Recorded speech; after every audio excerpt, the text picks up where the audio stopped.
Hello students and welcome back to my channel math solutions with Rose ma'am. और आज की class में हम डिस्कस करेंगे मार्किंग स्कीम क्लास 9th की subject social science mid term examination की। और डेट है इस एग्ज़ाम की 25 सितंबर 2023 का आपका पेपर हुआ था मॉर्निंग शिफ्ट का, उसके आंसर की है।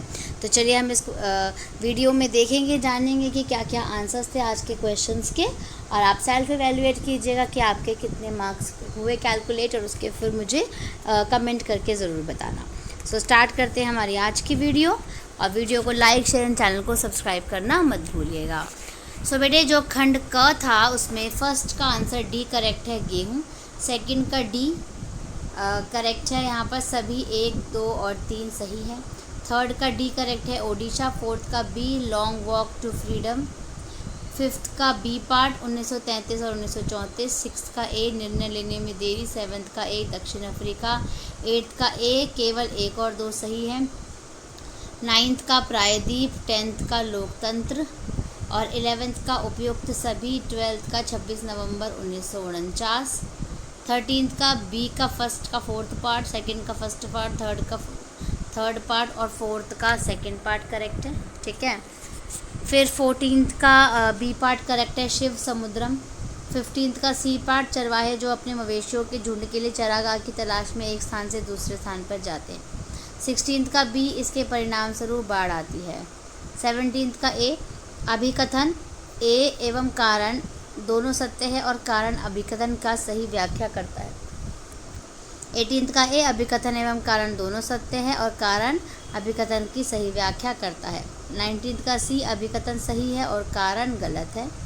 और 20th का भी सी है, अभिकथन सही है और कारण गलत है। इसके बाद आ जाओ क्वेश्चन नंबर 21 का ए पार्ट। वैसे क्रियाकलाप या सेवाएं जिनके बदले में भुगतान किया जाता है आर्थिक क्रियाएं कहलाती हैं। ये राष्ट्र आय की गणना में आती है, जैसे एक अध्यापक अध्यापिका का स्कूल में पढ़ाना, होटल में शेफ का कार्य करना आदि। अथवा जो दूसरे प्रश्न थे बेटे वो उसका आंसर है वैसे क्रियाकलाप या सेवाएं जिनके बदले में कोई भुगतान नहीं किया जाता गैर आर्थिक क्रियाएं कहलाती हैं, जैसे अध्यापक का अपने बच्चों को पढ़ाना, परिवार के लिए खाना बनाना आदि। क्वेश्चन नंबर 22 का फर्स्ट का है अनुपचारित सीवेज। सेकंड का औद्योगिक कचरे का नदी में गिरना। तीसरे का कोई अन्य बिंदु भी आप लिख सकते हो। 23 का फर्स्ट पार्ट है, मतलब जो पहला पार्ट है उसका आंसर है लंबे समय तक चले युद्धों के कारण फ्रांस के वित्तीय संसाधनों का नष्ट होना। युद्धों के चलते लगभग 10 अरब लिब्रे का कर्ज, आय का अधिकांश हिस्सा कर्ज चुकाने में खर्च हो जाता था, या कोई और अन्य बिंदु भी लिख सकते हैं। 24 का आंसर है रंगभेद का अर्थ है नस्लीय अलगाव या अलगाव, और यह दक्षिण अफ्रीका संघ में गोरे, रंगीन और अश्वेतों के पूर्ण अलगाव के लिए कानून द्वारा प्रचलित नीति को संदर्भित करता है। और 25वें का आंसर है रासायनिक उर्वरकों के बढ़ते उपयोग के कारण मृदा उर्वरता में कमी। सेकंड, नलकूप सिंचाई के लिए भूजल के निरंतर उपयोग से जल स्तर में कमी आई है। तीसरा, आधुनिक कृषि पद्धतियों ने प्राकृतिक संसाधन आधार का अत्यधिक उपयोग किया है। और चौथा, कोई अन्य महत्वपूर्ण बिंदु भी लिखा जा सकता है। 26वें का है उचित शिक्षा से व्यवसाय के अच्छे अवसर एवं उचित वेतन। दूसरा, अच्छा स्वास्थ्य श्रमिकों की कार्यशक्ति को बढ़ाता है, ये देश की राष्ट्रीय आय और सांस्कृतिक वृद्धि में सहायक होता है, या फिर कोई और अन्य बिंदु भी हो सकता है इसका आंसर। 27वें का आंसर है एक सहायक नदी वह नदी है जो मुख्य नदी में मिलती है और पानी की मात्रा में वृद्धि करती है, जैसे यमुना, व्यापार आदि सहायक नदी है। नदी होना चाहिए, यहाँ पे नहीं लिखा हुआ है, ठीक है। उसके बाद एक वितरिका वह नदी है जो एक मुख्य नदी से निकलती है, यह समुद्र में गिरने से पहले नदी के मुहाने के पास बनता है, और कोई अन्य बिंदु भी लिख सकते हैं। क्वेश्चन नंबर 28 का आंसर है चरवाहा समूहों को विशेष आरक्षित सीमाओं के भीतर रहने के लिए मजबूर किया गया था। ये समूह विशेष परमिट के बिना बाहर नहीं जा सकते थे। परेशानी और उत्पीड़न के बिना परमिट प्राप्त करना मुश्किल था। तीसरे का आंसर है, मतलब तीसरा पॉइंट है नियमों की अवहेलना करने के दोषी पाए गए लोगों को कड़ी सजा दी गई, और कोई अन्य बिंदु भी लिख सकते हैं। फिर 29वें का ए पार्ट का फर्स्ट है लोकतंत्र के नेता बदलते रहते हैं जिससे अस्थिरता पैदा होती है। नैतिकता का अभाव, फैसलों में देरी, या फिर कोई अन्य महत्वपूर्ण बिंदु। अथवा बी पार्ट का आंसर है पाकिस्तान के जनरल परवेज़ मुशर्रफ ने अक्टूबर 1499 में सैनिक तख्ता पलट की अगुवाई की और लोकतांत्रिक ढंग से चुनी हुई सरकार को उखाड़ फेंका। तथा बाद में जनमत संग्रह द्वारा कार्यकाल 5 साल के लिए बढ़ा लिया। ये बदलाव लोगों की इच्छा अनुसार नहीं था। अंतिम फैसला लेने के अधिकारियों और जनरल मुशर्रफ के हाथ में था। राजशाही या तानाशाही के कारण संसद या सरकार के रहने के बाद भी असली सत्ता जनता के चुने हुए प्रतिनिधियों के हाथ में नहीं होती। खंड घ 30 का फर्स्ट पार्ट है। पालमपुर के कई परिवारों में डेयरी एक आम गतिविधि है। पालमपुर में गुड़ निर्माण के रूप में लघु स्तर का विनिर्माण, गांव में कंप्यूटर क्लास सेंटर, गांव में चीनी, चाय, तेल, बिस्कुट, साबुन आदि जैसी वस्तुओं की एक विस्तृत श्रृंखला की बिक्री करने वाले छोटे जनरल स्टोर, रिक्शा वाला, तांगा वाला, जीप, ट्रैक्टर, ट्रक चालक जैसे परिवहन क्षेत्र या कोई अन्य महत्वपूर्ण बिंदु। बी पार्ट का फर्स्ट का आंसर है रासायनिक उर्वरकों और सिंथेटिक खरपतवार नाशकों और कीटनाशकों के उपयोग ने प्रदूषण और मृदा अपरदन में वृद्धि करके पर्यावरण को प्रभावित किया। मिट्टी और पौधों में मिलाई गई नई सामग्री ने खेतों के आसपास की मिट्टी और पानी की प्रणाली को दूषित कर दिया। नलकूप सिंचाई के लिए भूजल के निरंतर उपयोग से जमीन के नीचे जल स्तर कम हो गया और इससे हर जगह पानी का संकट पैदा हो गया। मृदा के प्रदूषण के परिणाम स्वरूप मृदा की उर्वरता में कमी आई है। अधिक ऊर्जा की खपत के कारण हरित क्रांति से पर्यावरण घर पर भी प्रतिकूल प्रभाव पड़ा है।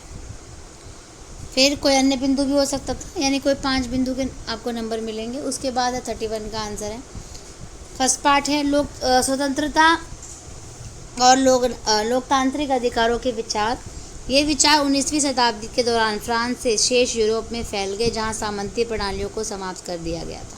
उपनिवेशित लोगों ने एक संप्रभु राष्ट्र राज्य बनाने के लिए अपने आंदोलनों में बंधन से मुक्ति के विचार को फिर से तैयार किया। कानून के समक्ष समानता का अधिकार, बोलने और अभिव्यक्ति के स्वतंत्रता और शोषण के विरुद्ध अधिकार को फ्रांसीसी क्रांति में देखा जा सकता है। टीपू सुल्तान और राम मोहन राय ऐसे व्यक्तियों के 2 उदाहरण हैं जो क्रांतिकारी फ्रांस से आने वाले विचारों से प्रभावित हुए। कोई भी 5 बिंदु लिख सकते हैं। अथवा बी का आंसर है इसने फ्रांस को संवैधानिक राजतंत्र घोषित कर दिया। राजा की शक्तियों को अलग करके कार्यपालिका, विधायिका और न्यायपालिका को सौंपा गया। नेशनल असेंबली द्वारा बनाए जाने वाले कानून के केवल 25 वर्ष से अधिक आयु के पुरुष जिन्होंने श्रमिक की मजदूरी के कम से कम 3 दिनों के बराबर करों का भुगतान किया था, मतदान करने के हकदार थे। लोगों को अनेक अधिकार दिए गए। कोई भी 5 महत्वपूर्ण बिंदु। फिर 32 का आंसर है ए पार्ट का। लोकतंत्र लोगों के लिए है, यह सरकार का एक जवाबदेह रूप है। लोकतंत्र परामर्श और विचार विमर्श पर आधारित है। लोकतंत्र हर समस्या का शांतिपूर्वक समाधान प्रदान करता है। यह मतभेदों और संघर्षों से निपटने का सबसे अच्छा तरीका प्रदान करता है। लोकतंत्र राजनीतिक समानता पर आधारित है, जो गरीबों और अमीरों, शिक्षितों और अशिक्षितों दोनों के लिए समान अधिकार सुनिश्चित करता है। इस प्रकार लोकतंत्र प्रत्येक नागरिक की गरिमा को बढ़ाता है। यदि गलतियाँ की जाती है तो वे केवल लोकतंत्र में है कि उन्हें स्वीकार किया जाता है और फिर ठीक किया जाता है। इस प्रकार लोकतंत्र में सुधार के लिए एक जगह है। अथवा बी पार्ट का आंसर है लोकतंत्र शब्द का केवल राजनीतिक नहीं, लोकतंत्र जीवन में भी फैसले लेने के बुनियादी तरीके को उजागर करता है। कोई भी फैसला लेते वक्त उससे प्रभावित होने वाले सभी लोगों के साथ विचार विमर्श एवं उनकी स्वीकृति। 4th उदाहरण के लिए परिवार में लिए जाने वाले फैसलों में परिवार के सभी व्यक्तियों से बातचीत एवं उनके विचारों को महत्व देना। और कक्षा में अध्यापक या अध्यापिकाओं द्वारा विद्यार्थियों के विचारों का स्वागत एवं उसका सम्मान करना। 33 का आंसर है सिंधु, गंगा एवं ब्रह्मपुत्र तथा इनकी सहायक नदियों द्वारा निर्मित जलोढ़ मृदा, समृद्ध मृदा आवरण, पर्याप्त पानी एवं अनुकूल जलवायु। विस्तार लगभग 7 लाख वर्ग किलोमीटर के क्षेत्र पर, लगभग 2400 किलोमीटर लंबा एवं 240-320 किलोमीटर चौड़ा। कोई अन्य महत्वपूर्ण बिंदु। अथवा मेज की आकृति वाला स्थल रूप पुराने क्रिस्टलीय, आग्नेय और रूपांतरित शहरों से निर्मित। गोंडवाना भूमि के टूटने एवं अपवाद से निर्मित। इस पठारी भाग में चौड़ी तथा छिछली घाटियाँ एवं गोलाकार पहाड़ी। 2 मुख्य भाग, मध्य उच्च भूमि तथा दक्कन का पठार। खंड अड़ा ग्रामीण क्षेत्रों के मामले में 34 का जो केस बेस्ड स्टडी वाले क्वेश्चन थे ना, उनका आंसर है ग्रामीण क्षेत्रों के मामले में मौसमी और प्रच्छन्न बेरोजगारी है, शहरी क्षेत्रों में ज़्यादातर शिक्षित बेरोजगारी है। दूसरा, कुछ व्यस्त मौसम होते हैं जब बुआई, कटाई, निराई, गुड़ाई और मड़ाई की जाती है। कुछ महीनों में कृषि पर निर्भर लोगों को ज़्यादा काम नहीं मिलता। 3rd पार्ट का आंसर है जनसंख्या में तीव्र वृद्धि, कृषि पर निर्भरता। और 3rd का ए है बुनियादी ढांचे का अभाव या फिर रोज़गार परक शिक्षा का अभाव।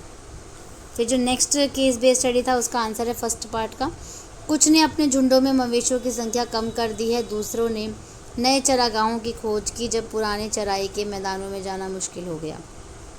पॉइंट 2 का, भारत और पाकिस्तान के बीच नई राजनीतिक सीमाओं ने उनकी आवाजाही को रोक दिया, इसलिए उन्हें मवेशियों को चराने की नई जगह ढूंढनी पड़ी। पॉइंट 3 का आंसर है, उन्होंने अपने आवागमन की दिशा बदल दी, झुंड के आकार को कम कर दिया, देहाती अन्य रूपों के साथ जोड़ दिया और आधुनिक दुनिया में परिवर्तनों के अनुकूल हो गए। और जो तीसरा केस स्टडी का क्वेश्चन था, फर्स्ट पार्ट का आंसर है डॉक्टर भीमराव अंबेडकर, दूसरा लगभग 3 वर्ष, तीसरा प्रावधान के पीछे की सोच एवं तर्क को समझने में संविधान की व्याख्या के लिए। और खंड 6 था बेटा, मानचित्र संलग्न है यहाँ पर, ये तो दृष्टिबाधित वालों के आंसर है तो मैं ये नहीं पढ़ूंगी यहाँ पर। और 37 का ए पार्ट जो आंसर है यहाँ पर ये दिया हुआ है, ए और बी। और पॉलिटिकल में वूलर झील दी है, बिहार दिया हुआ है, महाराष्ट्र, और पर्वत शिखर अनाई मुंडी ये भी दिया हुआ है। So thank you students for watching the video को लाइक शेयर एंड चैनल को सब्सक्राइब करना मत भूलिएगा। फिर मिलेंगे बेटा हम नई वीडियो में एक नए टॉपिक के साथ।